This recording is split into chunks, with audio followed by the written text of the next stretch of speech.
So hello everyone, hope you guys are doing well. So आजको भिडियोमा चाहिँ म मेरो भाइलाई बाइनरी ट्रेडिङ चाहिँ सिकाउन गइरहेको छु। बाइनरी ट्रेडिङभित्र पनि एकदम स्पेसिफिक टपिक छ, प्रोसेस अफ इलिमिनेसन र लस अफ मोमेन्टम होइन। यो दुईवटा चिज चाहिँ हेर्दा उस्ता उस्तै नै छ, तर कुन ठाउँमा कसरी ट्रेड गर्ने, यसमा सिमिल्यारिटीहरू के छ, यसमा डिफ्रेन्सहरू के छ होइन। कुन लस अफ मोमेन्टमलाई कसरी ट्रेड गर्ने र प्रोसेस अफ इलिमिनेसनलाई कसरी ट्रेड गर्ने भनेर सिकाउन गइरहेको छु। सो यो भिडियोको अन्तिमसम्म बस्नु होला। एनिवेज मसँग चाहिँ मेरो भाइ सचिन छ। सचिन भिडियोमा तँलाई एकदम वेलकम छ है, मेरो आफ्नै भाइ हो। सो यो भिडियोमा चाहिँ उसलाई म बाइनरी मेरो भिडियो चाहिँ हेरिरहेको थियो उसले, अनि ऊ आफै पनि ट्रेड गरिरहेको हुन्छ बेला बेला होइन। सो यो भिडियोमा चाहिँ उसलाई चाहिँ म बाइनरी अप्सनको चाहिँ एकदम स्पेसिफिक टपिक होइन, एकदम important topic process of elimination र लस अफ मोमेन्टम सिकाउन गइरहेको छु। सो भिडियोलाई अगाडि बढाऊँ। ल तँलाई के चाहिँ कुराहरू सिक्नु मन छ त?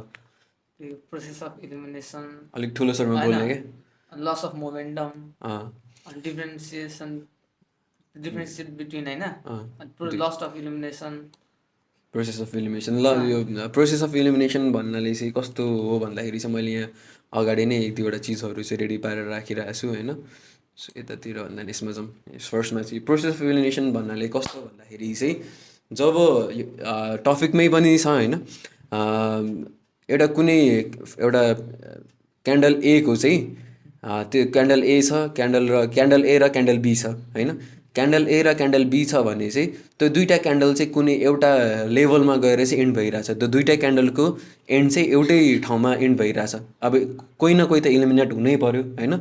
दुईवटामा एउटाले अर्कोलाई डोमिनेट गर्नु पऱ्यो होइन, कि बायर्सले जित्नु पऱ्यो कि सपोर्टले के अरे कि सेलर्सले जित्नु पऱ्यो होइन। त्यो दुईवटामा चाहिँ कसले चाहिँ जित्छ भनेर हामीले फाइन्ड आउट गर्नु प्रोसेसलाई नै भनिन्छ प्रोसेस अफ इलिमिनेसन्स होइन। जस्तै यो फर इक्जाम्पल यहाँ मैले लेखाइरहेको छु, यहाँ के भइरहेछ भन्दाखेरि चाहिँ यसको यो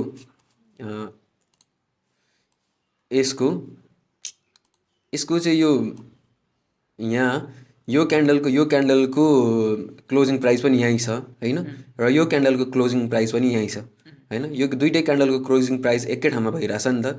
अब यो दुइटै क्यान्डलको क्लोजिङ प्राइस यहीँ भइरहेछ र अब यो पछाडि चाहिँ कुन क्यान्डल बन्छ त भनेर प्रेडिक्ट गर्नुलाई नै प्रोसेस अफ इलिमिनेसन भनिन्छ क्या।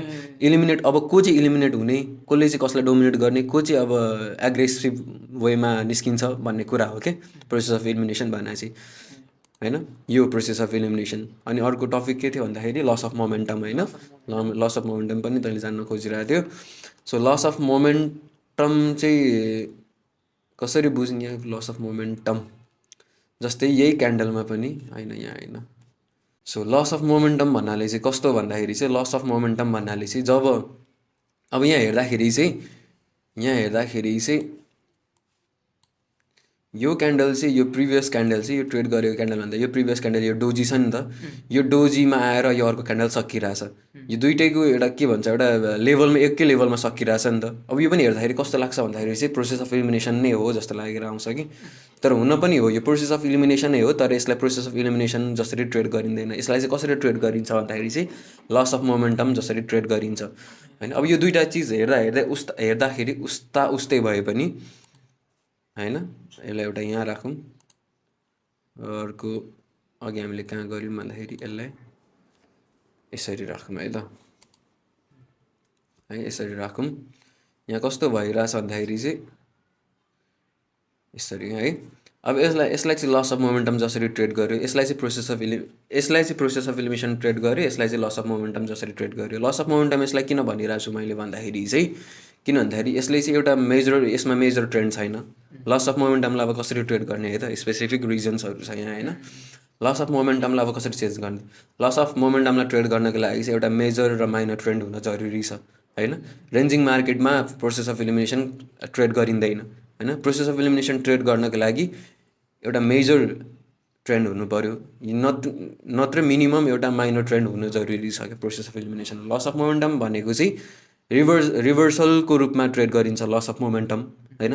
लस अफ मोमेन्टम भन्ने बित्तिकै मोमेन्टममा चाहिँ लस हुनु के, मोमेन्टम एउटा एग्रेसिभली मोमेन्टम गइरहेछ, त्यो मोमेन्टम ब्रेक हुने बित्तिकै त अब रिभर्सल आउने भयो नि त। एउटा न एउटा क्यान्डल त रिट्रेसमेन्ट हुने भयो। तर प्रोसेस अफ इलिमिनेसन भनेको चाहिँ कस्तो भन्दाखेरि चाहिँ दुईवटा क्यान्डल एकै ठाउँमा सकिरहेछ र अब चाहिँ कसले जित्ने भन्ने कुरा हो। अब यसमा लस अफ मोमेन्टम मैले किन हेर्दाखेरि यो प्रोसेस अफ एलिमिनेसन जस्तो देखिए पनि लस अफ मोमेन्टम किन ट्रेड गरिरहेको छु भन्दाखेरि चाहिँ यसमा कुनै पनि मेजर ट्रेन्ड छैन होइन। किन भन्दाखेरि हामी अहिले रेन्जिङ फर्ममा छौँ होइन। इएमआइजहरू एकदम फ्ल्याट भएर बसिरहेछ होइन। र यो टु डेभिएसन भन्दा मार्केट जति यतातिर आउँछ वान डेभिएसनको नजिकै त्यति यो रेन्जिङ मोडमा जान्छ है त। र रेन्जिङ मोडमा जाँदाखेरि के हुन्छ भन्दाखेरि लस अफ मोमेन्टम हुने चान्सेसहरू धेरै हुन्छ होइन। यो क्यान्डलले ब्रेक गरेको थियो भने यो अर्कै थ्योरीमा जान्थ्यो होइन। तर यो क्यान्डल यसको हाई पोइन्टमा आएर सकिरहेछ भने यो लस अफ मोमेन्टम हुने भयो क्या। लस अफ मोमेन्टम भन्दाखेरि हामी एउटा यहाँ क्यान्डलले चाहिँ ट्रेन्डले चाहिँ एउटा 20 EMAबाट चाहिँ पुल ब्याक लिइरहेछ होइन। 1 2 3 वाइट सोल्जर्स बनिरहेछ। 3 वाइट सोल्जर्स किन भनिरहेको छु भन्दाखेरि चाहिँ बिग स्मल बिग बिचमा मोमेन्टम पनि ब्रेक भयो यहाँ डोजी बनाएर होइन। र यो अर्को थर्ड क्यान्डलले चाहिँ यो जित्न पनि सकेन। हामीसँग कतिवटा प्रोबेबिलिटी भयो भन्दाखेरि धेरै प्रोबेबिलिटी भयो। एउटा 3 वाइट सोल्जर पनि बनाइरहेछ, 3टा क्यान्डलस्टिक बनाइरहेछ, बिचमा मोमेन्टम ब्रेक गरिरहेछ यहाँ। र थर्ड क्यान्डलले यो पछाडिको हाईलाई पनि जित्न सकिरहेको छैन, एकै ठाउँमा इन्ड भइरहेछ भने यसलाई अब लस अफ मोमेन्टम जसरी ट्रेड गर्नुपर्ने भयो क्या। त्यही भएर मैले रिभर्सलमा ट्रेड गरेँ है त।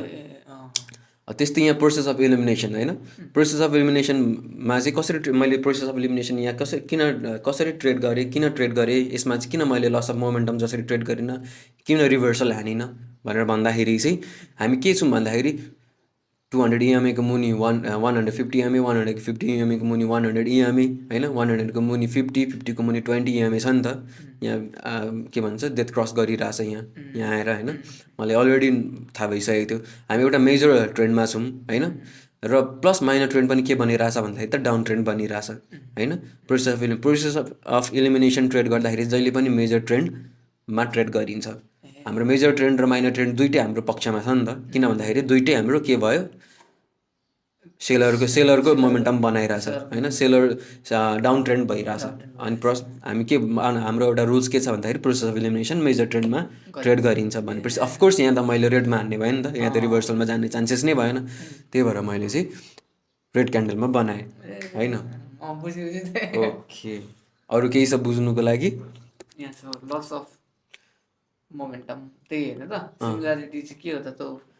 सिमिल्यारिटिजहरू भनेको चाहिँ होइन अब कसरी बुझ्ने भन्दाखेरि चाहिँ अब यो एउटा यो कन्टेक्स्ट होइन। यो कन्टेक्स्ट यहाँ नभएर वान डेभिएसनमा नभएर एउटा मेजर ट्रेन्डमा थियो, एउटा ट्रेन्ड फर्म भइसकेको थियो।